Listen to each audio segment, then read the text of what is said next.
अगर अक्टूबर नवंबर में आप भी प्लांट शॉपिंग करने जा रहे हैं, तो ये गलती बिल्कुल मत करिएगा। इन पौधों को हमें बिल्कुल नहीं लाना है। यहाँ पे 35 प्लस पौधों के नाम मैं बताने वाली हूँ, जिनको भूल करके भी आप नर्सरी वाले के कहने पे नहीं लेना है। नर्सरी वाले बताते हैं कि इन पौधों को ले लीजिए, चल जाएँगे, लेकिन मैं रीज़न बताऊँगी कि इन पौधों को क्यों नहीं लेना है। अगर आप लेंगे तो बुरी तरह से फँस जाएँगे और सिर्फ़ पछतावा के अलावा कुछ नहीं होगा। तो हेलो दोस्तों, कैसे हैं आप सभी? होप आप सभी बहुत ही अच्छे होंगे, गार्डनिंग करके बहुत ही खुश होंगे। अगर वीडियो ज़रा भी इन्फॉर्मेटिव लगे तो लाइक करिएगा, चैनल को सब्सक्राइब करिएगा, अपने दोस्तों में शेयर करिएगा जिनको गार्डनिंग पसंद है। तो इस लिस्ट में पहला जो पौधा है जिसको हमें अभी नहीं लाना है अक्टूबर-नवंबर में, वो है एरिका पाम का। सेमी सेड में चलने वाला ये पौधा बहुत ही खूबसूरत होता है, लेकिन अभी नर्सरी से हमें इसको नहीं लाना है। सेकंड नंबर पे है डिफिनबेकिया। डिफिनबेकिया भी अपनी फोलिएज के लिए बहुत ही ज़्यादा ये पसंद किया जाता है। ग्रीन पत्तों वाला ये पौधा, इसमें बहुत सारी वैरायटी भी आती है। तो अक्टूबर-नवंबर में हमें इसको भी नहीं लेना है। ये गर्मियों के पौधे हैं और गर्मियों में ही बहुत अच्छे से चलते हैं, तो इनको फरवरी-मार्च में हम ले आएँगे। साथ ही नेक्स्ट जो पौधा है ये स्पाइडर प्लांट का है। ये भी गर्मियों का ही पौधा है और इसमें भी इस तरह से बेबीज़ निकलती हैं, जिससे ढेर सारे पौधे बनाए जा सकते हैं। बहुत ही खूबसूरत लगता है, हैंगिंग के लिए ये बहुत ही बेस्ट होता है, लेकिन इस टाइम में आप नहीं लाएँगे। नेक्स्ट जो पौधा है पिंक सिंगोनियम है। सिंगोनियम की ढेर सारी वैरायटी आती है, कोई भी वैरायटी आपको इस टाइम में नहीं लेना है। ये सारे जितने भी पौधे मैं दिखा रही हूँ, ये सारे पौधे अब आप फरवरी-मार्च में शॉपिंग करेंगे। अक्टूबर से लेकर के जनवरी तक इन पौधों को बिल्कुल भी आप मत खरीदिए। अगला पौधा है नियॉन पोथोस या मनी प्लांट कहते हैं। इसकी भी बहुत ढेर सारी वैरायटी आती है, 5 से 6 वैरायटी तो मेरे पास ही है। तो इनमें से कोई भी वैरायटी आप इस टाइम में मत लाइएगा। ये भी गर्मियों का ही पौधा है, सेमी सेड में चलता है, ब्राइट लाइट चाहिए इसको, कम पानी चाहिए और थोड़ा केयर चाहिए, तो इसको भी मत लाइएगा। नेक्स्ट जो पौधा है ये ड्रेसिना फैमिली का है और ड्रेसिना फैमिली के जितने भी पौधे हैं उनको भी हमें नहीं लाना है। यहाँ पे जितने भी पौधे मैं दिखा रही हूँ इन सबको इसलिए नहीं लाना है क्योंकि ये पौधे सर्दियों में डोरमेंट हो जाते हैं, सो जाते हैं, पत्तियाँ पीली हो जाती हैं, कुछ पौधे तो सूखने जैसे हो जाते हैं, तो आपको लगेगा कि आपका पौधा खराब हो गया है। ये भी ड्रेसिना है तो ये वैरायटी भी नहीं लेनी है। साथ में अरेलिया है, अरेलिया के भी किसी भी वैरायटी को हमें इस टाइम में नहीं लेना है। जब पत्तियाँ सूखने लगेंगी तो आपको लगेगा कि पौधा सूख रहा है, जबकि ये पौधे बाद में फरवरी-मार्च में जाके ठीक हो जाते हैं, लेकिन ये सालों-साल चलने वाले पौधे हैं। लेकिन अक्टूबर से लेकर के जनवरी तक इनको लगाने से हम बचते हैं। नेक्स्ट जो पौधा है ये रेड मचेरा का पौधा है, इसको भी हमें अभी नहीं लाना है। आप फरवरी में जाकर के ले आइएगा, तो इसकी ग्रोथ बहुत अच्छी होगी। अगला पौधा है क्रोटन का। क्रोटन की भी ढेर सारी वैरायटी आती है, कोई भी वैरायटी इस टाइम में मत लीजिएगा, कितना भी नर्सरी वाले कहें कि ये पौधा अच्छा है, उनके यहाँ आपको ये पौधा बहुत हेल्दी दिखेगा क्योंकि वो पहले से गर्मियों में लगाए गए हैं कटिंग से। तो उनको अगर आप ला करके पॉट करते हैं ना, तो ये पौधे आपके यहाँ डोरमेंट होने लगेंगे और पत्तियाँ पीली हो जाएँगी। नेक्स्ट जो प्लांट है वो तुलसी का है। तुलसी का पौधा भी इस टाइम में लगाना ठीक नहीं होता है, सर्दियों में ये बिल्कुल सूखने जैसी हो जाती है, तो इनकी केयर करना मुश्किल होगा, इसलिए इस टाइम में तुलसी को भी मत ले आइए। अगला जो पौधा है ये कैलेथिया का पौधा है। कैलेथिया का प्लांट भी इस टाइम में बिल्कुल भूल के मत लाइएगा। बहुत ही कॉस्टली ये पौधा होता है, 2-250 का आता है, तो ला करके आप फँस जाएँगे बुरी तरीके से। अगला ये ग्रीन पत्तों वाला सिंगोनियम है। मैंने बताया सिंगोनियम की किसी भी वैरायटी को हमें नहीं लेना है। ये पौधे अगर आप बिगिनर्स हैं ना तब तो बिल्कुल भी मत लीजिएगा। अगर ये पौधे आप ला चुके हैं अपने यहाँ तो बिल्कुल भूल के रिपोर्ट मत करिएगा। जिस भी ग्रो बैग में है उसको बस पानी का ध्यान रखिए और वैसे ही अपने गार्डन में रहने दीजिए। अगला जो पौधा है वो है रबर प्लांट का। रबर प्लांट को भी इस टाइम में लगाना ठीक नहीं है। इसको हम फरवरी-मार्च में ऐड करते हैं अपने गार्डन में, जिससे इसकी ग्रोथ बहुत अच्छी होती है और कटिंग से भी ये ईज़िली लग जाता है, तो इस टाइम में इसको भी ना लें। अगला देखिए एग्लोनिमा की वैराइटीज़ हैं, तो इनकी भी कोई भी वैरायटी इस टाइम में ऐड मत करिए। ये भी डोरमेंट हो जाएँगे, ग्रोथ रुक जाएगी, पौधे में बहुत अच्छी फोलिएज नहीं दिखेगी तो आप घबरा जाएँगे।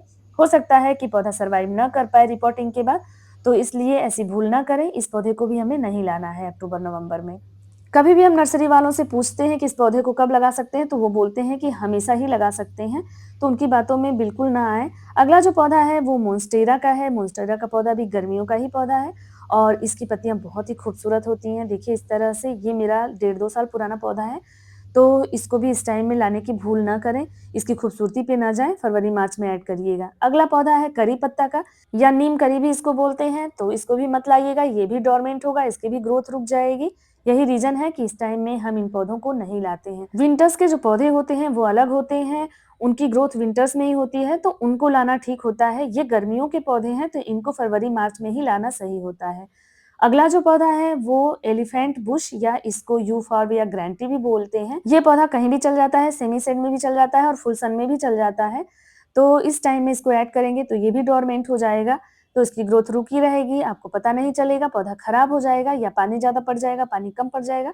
तो इन सब चीजों से बचने के लिए इस पौधे को भी इस टाइम में बिल्कुल भी ऐड ना करें। बहुत ही ये भी खूबसूरत है और हेल्दी पौधा आपको मिलेगा नर्सरी में। नेक्स्ट जो है ये नोलिना पाम का पौधा है। पाम वाली भी कोई वैरायटी हमें नहीं लानी है इस टाइम में, नहीं तो वो भी डोरमेंट होंगे, तो इनसे भी बचिए, इनको भी मत ले आइएगा। इस लिस्ट का अगला पौधा पर्पल हर्ट है। पर्पल हर्ट को भी इस टाइम में लाना ठीक नहीं होगा, ये कटिंग से बहुत आसानी से लग जाता है। फरवरी मार्च आएगा तो आप किसी के यहाँ से भी एक छोटी सी कटिंग लेकर के लगा सकते हैं। इसी तरह का पौधा है एक अल्ट्रानेंथ्रा का, ये कलर चेंजिंग प्लांट है। अगर आप इसको छाया में रखेंगे तो ग्रीन पत्तियां होंगी और धूप में रहती हैं तो इस तरह से कलरफुल पत्तियां होती हैं, लेकिन गर्मियों का पौधा है, इसको भी नहीं लेना है। जेड को इस टाइम में हमें नहीं लेना है क्योंकि जेड की भी ग्रोथ रुक जाती है। तो ये फुल सन का पौधा है, इसको फुल सनलाइट चाहिए होता है। इस टाइम में सर्दियों में लाएंगे तो ये पौधा एकदम मरा मरा सा रहेगा। अगला जो पौधा है ये है टेंगल हर्ट का। टेंगल हर्ट भी एकदम सूख जाता है, देखिए ये हैंगिंग में बहुत ही खूबसूरत लगता है, झरने जैसा ये पौधा, लेकिन सर्दियों में एकदम सूख जाता है। फिर से फरवरी जब आती है तो ये ग्रोथ करता है। अगला बोट लिली या रियो का पौधा है, ये भी डोरमेंट हो जाएगा, तो इसको भी इस टाइम में मत ऐड करिए। नेक्स्ट प्लांट है टर्टल वाइन। ये देखिए अभी से ही डोरमेंट हो गया है, इस तरह से पूरी पत्तियां पीली होंगी और उसके बाद सूख जाएंगी और फरवरी में जाकर के फिर इसमें नई ग्रोथ शुरू होगी, तो इसको भी मत लीजिएगा। अगला जो पौधा है ये है एस्पेरेगस फर्न। इसकी भी कोई भी वेराइटी इस टाइम में नहीं लाना है, ये भी गर्मियों का ही पौधा है। धूप में छाए में हर जगह ये पौधा बहुत अच्छे से चलता है, बहुत रफ टफ है, लेकिन सर्दियां इसको पसंद नहीं है। सर्दियों में ये भी पौधा पीला पड़ जाता है, इसकी ग्रोथ रुक जाती है। अगला जो पौधा है ये है वॉन्डरिंग जीव का, ये भी डोरमेंट हो जाएगा, पत्तियां पीली पड़ के सूख जाएंगी, तो इस पौधे को भी इस टाइम में बिल्कुल भी ना लें। कटिंग से बहुत आसानी से लग जाता है, आस पड़ोस से इसकी कटिंग लेकर के फरवरी मार्च में आप लगा देंगे, ढेरों पौधे बन जाएंगे आपके। ये गोल्डन डुरंथा का प्लांट है, इस टाइम में इसको भी ऐड मत करिए, इसकी ग्रोथ रुकी रहेगी पूरी सर्दी, तो गर्मियों का ही ये भी पौधा है, तो गर्मियों में ले आइएगा। अगला है ये लालसा का पौधा, इसकी भी चॉकलेटी पत्तियां बहुत अच्छी लगती हैं। ये एक हेज प्लांट भी है, तो इसको भी नर्सरी वाले बोलेंगे कि अच्छा चलेगा, आप ले जाइए, लेकिन मत लाइएगा, नहीं तो ये पौधा भी आकर के डोरमेंट हो जाएगा। पत्तियां देखिए अभी से सूख रही हैं, तो इस तरह से सूखने जैसी हो जाएंगी, पौधा एकदम मरा मरा सा लगेगा, तो अभी नहीं लाना है। डिफेनबेकिया प्लांट में भी ढेर सारी वेरायटी आती है, 2 से 3 वेरायटी मैंने भी लगा रखी है, तो इनको भी इस टाइम में आपको नहीं लाना है। बहुत ही सुंदर फोलियज वाला ये भी पौधा है, लेकिन इसका भी अब डोरमेंसी पीरियड शुरू हो रहा है, तो इसको भी मत खरीदिएगा। अगला जो पौधा है ये फाइकस का है। फाइकस की भी ढेर सारी वेरायटी आती है, जो धूप में छाए में हर तरह के जगह पे ये एडजस्ट हो जाते हैं, तो इस पौधे को भी इस टाइम में मत लाइएगा, ये भी डोरमेंट होने वाले हैं। तो देखिए अभी तो बहुत ही खूबसूरत लग रहे हैं, लेकिन अब इस महीने के बाद ये भी डोरमेंट हो जाएंगे। अगला जो पौधा है ये विद्या का पौधा या इसको थूजा प्लांट कहते हैं, तो ये भी डोरमेंसी में देखिए शुरू हो गया है जाना, इसकी पत्तियां सूख रही हैं, इसकी ब्रांचेस सूख रही हैं, तो इस पौधे को भी इस टाइम में बिल्कुल ऐड ना करें। ये जितनी भी लिस्ट में दिखा रही हूँ, जितने भी पौधे दिखा रही हूँ, ये सारे पौधे फरवरी मार्च में लगाए जाते हैं, उसके बाद मानसून में आप लगा सकते हैं। बहुत सारा टाइम आता है जब आप इनको ऐड कर सकते हैं, लेकिन अक्टूबर से लेकर के जनवरी में बिल्कुल ना ऐड करें। ये पेंडेनस प्लांट है, स्पाइडर की तरह दिखता है, लेकिन ये पेंडेनस है, तो इसको भी इस टाइम में मत लीजिएगा, पत्तियां सूखने लगती हैं। लास्ट जो पौधा है ये साइकस का है, तो इसको भी नहीं लाना है। वैसे ये लिस्ट बहुत लंबी है, अगर वीडियो पसंद आएगा तो मैं नेक्स्ट वीडियो फिर से लेके आऊंगी, फ्लावरिंग प्लांट्स कौन कौन से नहीं लाने हैं। होप इन्फॉर्मेशन अच्छी लगी होगी, तो लाइक शेयर सब्सक्राइब करिएगा। फिर मिलते हैं नेक्स्ट वीडियो के लिए, ज्यादा से ज्यादा लाइक करिए। Thank you.